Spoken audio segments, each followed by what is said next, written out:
Hello friends, जय माता दी। कैसे हैं आप सब दोस्तों। म्यांमार में आई हुई भारी तबाही संकेत दे रही है। सूर्य ग्रहण आगे 6 महीनों में क्या लेकर के आने वाला है।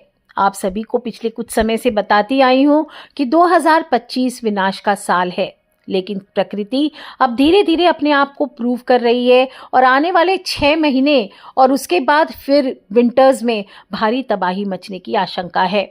सभी लोग अपनी अपनी तैयारियां रखें, सावधान रहें और सूर्य ग्रहण बस प्रारंभ हो ही गया है, तो ध्यान रखें क्या उपाय करने हैं आगे मैं बताने वाली हूँ। सभी लोग इस वीडियो को ध्यान से सुने और सभी से निवेदन है जय माता दी लिखते चलें, जय महाकाल लिखते चलें और साथ ही साथ अपने फ्रेंड्स, फैमिली, मम्मी पापा, भाई बहन सभी लोगों से इस वीडियोस को तुरंत शेयर करें। दोस्तों 29 मार्च आज के दिन अमावस्या तिथि है, शनि अमावस्या है और ग्रहण लग रहा है। सूर्य ग्रहण दोपहर को भारतीय समय के अनुसार 2:20 से शुरू होकर के शाम को 6:13 तक रहने वाला है और इसका चरम दोपहर को 4:17 पर होने वाला है। हालांकि ये सूर्य ग्रहण भारत में दिखाई नहीं देगा और इसलिए कहीं पर भी भारत में सूतक काल भी नहीं मान्य हुआ है। आंशिक सूर्य ग्रहण होगा।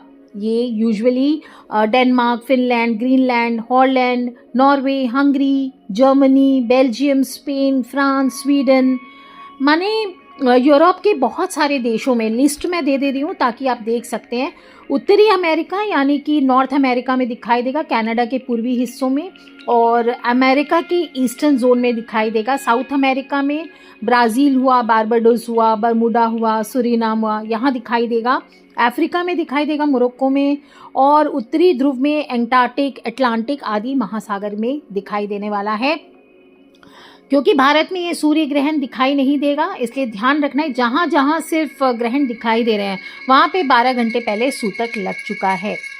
सूर्य ग्रहण के दौरान जहाँ जहाँ दिखाई दे रहे हैं वहाँ पे सभी को ध्यान रखना है कि खुली आंखों से ग्रहण को ना देखें और स्पेशल एक्सरे फिल्म हुआ या जो ग्लासेस होते हैं उसके द्वारा ही देखना चाहिए। गर्भवती महिलाओं को विशेष सावधानी रखनी है, आगे मैं डिस्कस करूंगी। सभी लोग जहां पर ग्रहण लग रहा है वहां पर ग्रहण के दौरान आप भोजन में पहले ही तुलसी पत्ता या कुशा घास रख दीजिए और ग्रहण के बाद इसको हटा देना है। ग्रहण के समय पका हुआ भोजन आपको नहीं खाना चाहिए और इस समय ज़्यादा से ज़्यादा आपको मंत्र जप करना है, ध्यान करना है, प्रार्थना करनी है, भगवत भजन करें। दुर्गा माँ का कल से नवरात्र शुरू हो रहे हैं, माई के भजन करें, दुर्गा सप्तशती का पाठ कर सकते हैं, महामृत्युंजय मंत्र का जाप करें, गायत्री मंत्र का जाप करें, अपने गुरु मंत्र का जाप करें। और जब ग्रहण पूर्ण हो जाए तो सभी लोग स्नान करके अपने वस्त्र, पुराने वस्त्र हिसाब से तो दान किए जाते हैं, पर नहीं दान करना चाहते तो कम से कम उसे धो लीजिए और पूरे घर में शुद्ध जल का, गंगा जल आदि का छिड़काव करें। ग्रहण के बाद आपको विशेष रूप से गरीबों को अन्न, वस्त्र, दक्षिणा आदि दान करना चाहिए। पहने हुए कपड़े दान कर सकते हैं, गौ माता को चारा दे सकते हैं, कौओं को अन्न खिलाना शुभ रहता है, इससे पितृ दोष की शांति होती है। और तुलसी हो, पीपल हो, शिवलिंग हो, जो भी आपके इष्ट देव हैं, उसके बाद पर्दा खोल करके उनको स्नान आदि करा के उनका पूजन अवश्य करें। दोस्तों ग्रहण के दौरान जो गर्भवती महिलाएं हैं उनको घर के अंदर विशेष रूप से रहने की सलाह दी जाती है। ग्रहण के समय खुली जगह या आसमान के नीचे डायरेक्ट जाने से आपको बचना चाहिए। सीधे सूर्य ग्रहण को नहीं देखना है और इस समय कोशिश करें आप गद्दे पर आराम से बैठ जाइए, अपनी गोद में एक नारियल ले लीजिए, थोड़े तुलसी पत्ते ले लीजिए और चुपचाप अपने जो गुरु मंत्र हैं, भगवान शिव, विष्णु भगवान, माता दुर्गा का स्मरण करें, गायत्री मंत्र का जाप करें, महामृत्युंजय मंत्र का जाप करें, ओम नमः शिवाय का जाप करें। और पूजा पाठ नहीं करना चाहते तो कम से कम शांत रहे, सकारात्मक वातावरण में रहें, हल्की सांस, डीप ब्रीदिंग करें आप इस दौरान। और भोजन और पानी में तुलसी के पत्ते पहले ही डालकर रख दीजिए। अगर आप पीना चाहते हैं, जो भी भोजन खाना चाहते हैं, गर्भवती महिलाएं, नॉर्मल लोगों को नहीं खाना चाहिए, लेकिन जो गर्भवती हैं, जो बुजुर्ग हैं, बच्चे हैं, ये भोजन कर सकते हैं, लेकिन जो भोजन आप करेंगे उसमें पहले से ही तुलसी पत्र डाल के रखें और इससे नकारात्मक जो ऊर्जाएं हैं उसमें समाहित नहीं होती है। गर्भवती महिलाओं को चाहिए किसी भी प्रकार के चांदी सोने उपयोग कर सकते हैं, लेकिन लोहे या धारदार वस्तुओं का उपयोग आपको नहीं करना चाहिए। कोई भी कहते हैं कि यहाँ तक कि बाथरूम के जो लोहे आदि के हैंडल्स होते हैं, स्टील के हैंडल्स होते हैं, उनको भी, या धारदार चाकू आदि, कैंची हुआ, ये चीज़ें इस दौरान यूज़ नहीं करनी चाहिए। कहते हैं कि अगर बाथरूम भी जाना हो तो आप अपने हस्बैंड से कह दीजिए, वो दरवाज़ा खोल देंगे आपके लिए, तब आप लकड़ी के दरवाजे को या फिर धक्का मार करके आप वॉशरूम वगैरह जाइए, पर मेटल की चीज़ें नहीं छुइए।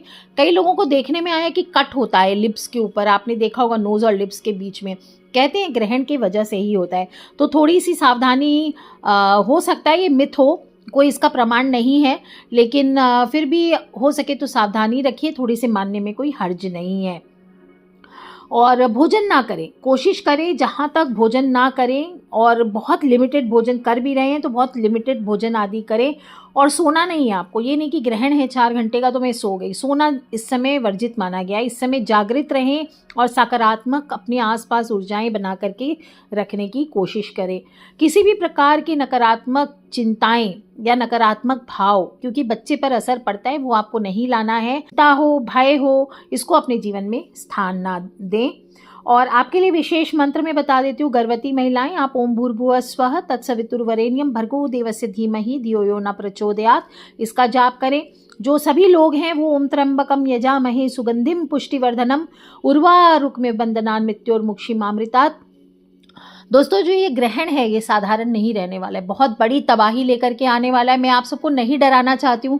आप लोगों ने मुझे रिक्वेस्ट किया हुआ है कि गुरु माँ आप मत बोला कीजिए, इसलिए मैं ज़्यादा वीडियोस नहीं देती हूँ ग्रहण काल पर ये ग्रहण साधारण नहीं होने वाला है। बहुत भूकंप आ सकते हैं, विपदाएं, भारी विपदाएं आ सकती है, सुनामी आदि आ सकते हैं, धरती फटने का भय है, तो बहुत सारी चीज़ें हैं, आसमानी आफत भी आ सकती है, कलेश, लड़ाई झगड़े, पॉलिटिकल उथल पुथल आदि हो सकती है। तो सभी लोग सावधान रहें, टेररिज्म अटैक भी होने के चांसेस हैं, तो सभी लोग सावधान रहें अपने आप को। और सबसे अच्छा तरीका क्या है पता है, डरने के बजाय हम भगवत नाम लें। तो महामृत्युंजय मंत्र महाकाल का मंत्र है, ये मंत्र आपको सभी विपदाओं से बचाता है। ज़्यादा से ज़्यादा सभी लोगों से निवेदन है कि ग्रहण काल के दौरान और इसके बाद भी अगले 6 महीने बहुत सारी विपदाएं आ सकती है, तो इसको नियम बना लीजिए।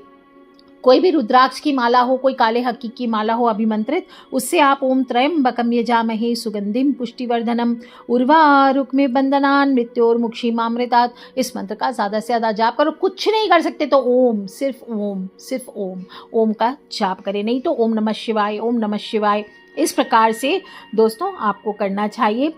कौन कौन सी राशियों पर असर पड़ेगा, बहुत मैंने विस्तृत वीडियो दिया है, लास्ट वीडियो, अगर आप लोगों ने नहीं सुना है वीडियो के नीचे लिंक दे दूंगी, अवश्य सुने। बाकी 4 राशियों पर इस ग्रहण का बहुत विशेष प्रभाव पड़ने वाला है। पहला मेष राशि, दूसरा कर्क राशि, तीसरा तुला राशि और चौथा मेरी राशि यानी मकर राशि पर। मेष राशि वाले आप सभी के लिए ग्रहण आत्म छवि और पहचान, आपके जीवन में ना मेजर चेंजेस लेकर के आएगा। ये आप देखेंगे खुद आपकी लाइफ में एक परिवर्तन आपको दिखाई देगा, और हो सकता है नए सिरे से आप जीवन जीना शुरू कर सकते हैं। आपको क्या करना है, नए कार्यों की शुरू करने से पहले गहन रूप से विचार करें। नियमित रूप से अगले 6 महीने आपको सूर्य भगवान के मंत्रों का जाप करना है। ओम सूर्याय नमः, ओम आदित्याय नमः, ओम भास्कराय नमः। जो पुरुष हैं वो ज़्यादा से ज़्यादा गायत्री का जाप करें। ओम भूर्भुवः स्वः तत्सवितुर्वरेण्यम भर्गो देवस्य धीमहि धियो यो नः प्रचोदयात्, और आदित्य हृदय स्तोत्र का पाठ करें। जो कर्क राशि वाले हैं, आपके करियर और सामाजिक प्रतिष्ठा में परिवर्तन आता दिखाई दे रहा है। कार्यस्थल पर आपको चुनौतियां आएंगी, आपके धैर्य की परीक्षा का समय रहने वाला है।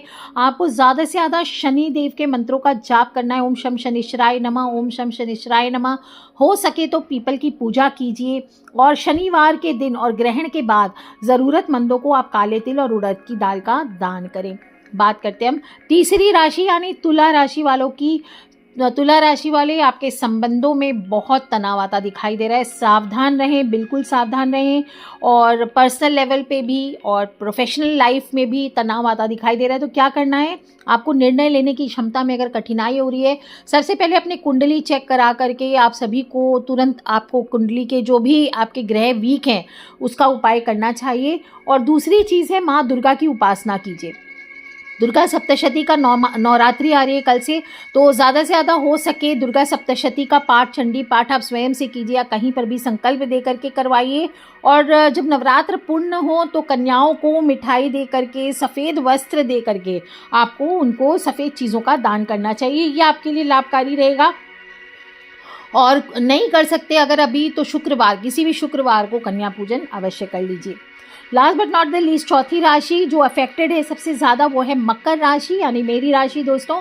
तो गृहस्थ जीवन हुआ, पारिवारिक लाइफ हुआ, ये सभी में विचार करना, आपको बहुत ज़्यादा गहराई से विचार करने का आपके लिए समय है।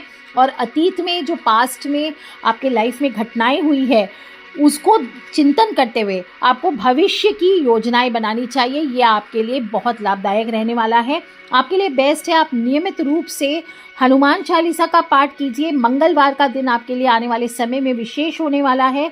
आप हनुमान जी की पूजा करें, हनुमान जी को सिंदूर चढ़ाएं और ज़रूरतमंदों को आप लाल मसूर की दाल का दान कीजिए। बाकी सभी राशि वालों के लिए हिदायत है कि ये जो आने वाला समय है, चाहे ग्रहण के दौरान हो, ग्रहण के बाद हो या ग्रहण के बाद आने वाले 6 महीने हो, सावधान रहें दोस्तों। आने वाले 6 महीने बहुत खतरनाक होने वाले हैं और सूर्य ग्रहण का असर इतनी आसानी से नहीं, धरती पृथ्वी हिलेगी, डोलेगी और बहुत सारी मुसीबतें चारों तरफ से आ सकती है। प्रकृति अपना रौद्र रूप दिखा सकती है।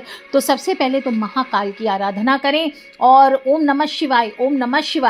और दूसरा, सूर्य भगवान जो प्राकट्य देव हैं, इनकी आराधना आप सबको नहीं भूलनी है। ज़्यादा से ज़्यादा ग्रहण के दौरान जो संस्कृत जानते हैं वो ओम आदित्याय विद्महे दिवाकराय धीमहि तन्नो सूर्यः प्रचोदयात्, इस मंत्र का जाप कीजिए। और नहीं कर सकते तो ओम सूर्याय नमः, ओम सूर्याय नमः, ओम आदित्याय नमः, ओम भास्कराय नमः, इस प्रकार से आप जाप करें, गुरु मंत्र का जाप करें। और ग्रहण के बाद गरीबों को अन्न, वस्त्र और दक्षिणा अवश्य दीजिए। दोस्तों, ग्रहण समाप्ति के बाद पूरे घर को गंगाजल से सभी को पवित्र जरूर करना है। और राशि अनुसार मैंने बताया है, जहाँ जहाँ ग्रहण दिखाई नहीं दे रहा है वहाँ पर सभी लोगों को मैंने लास्ट वीडियो में बताया कि जो शनि के पंचग्रही योग बने हैं, शनि का गोचर हो रहा है और साथ ही साथ ये सूर्य ग्रहण का मिला जुला प्रभाव कौन सी राशि पर कितना पड़ने वाला है और आप सभी को अगले 6 महीने कौन से उपाय करने हैं। तो ध्यान से उस वीडियो को सुने और खिलखिलाते रहें, मुस्कुराते रहें। माता रानी आप सभी को इस विपदा से बचाए। कूष्मांडा देवी कहते हैं कि पृथ्वी की जननी है, तो उन कूष्मांडा देवी से प्रार्थना करते हैं, आइए कि माता कूष्मांडा इस पृथ्वी को सुरक्षित रखें, महाकाल इस पृथ्वी को सुरक्षित रखें और हम सभी अपने अपने परिवार के साथ सुरक्षित रहें। जहाँ पर भी कष्ट आए हैं, मलेशिया में काफ़ी सारे भगत हैं, उनके ऊपर बहुत सारे कष्ट आए हैं और बहुत सारे लोग बच भी गए हैं कष्टों से। तो यही निवेदन है कि थोड़ी सी हिम्मत रखें और ज़्यादा से ज़्यादा ओम नमः शिवाय, ओम नमः शिवाय करते रहें। प्राकृतिक आपदा है और इससे बचने के लिए बाकी आपको जो मदद चाहिए आप हमारे यूट्यूब पे जो नंबर स्क्रीन पे दिए जा रहे हैं इस पे आप हमसे मदद प्राप्त कर सकते हैं। तो कर लीजिए उपाय दोस्तों, खिलखिलाते रहे, मुस्कुराते रहे। Take care friends, love you all. जय माता दी, बम बम भोलेनाथ की जयकारा, शेरा वाली दा बोल, सांचे दरबार की जय।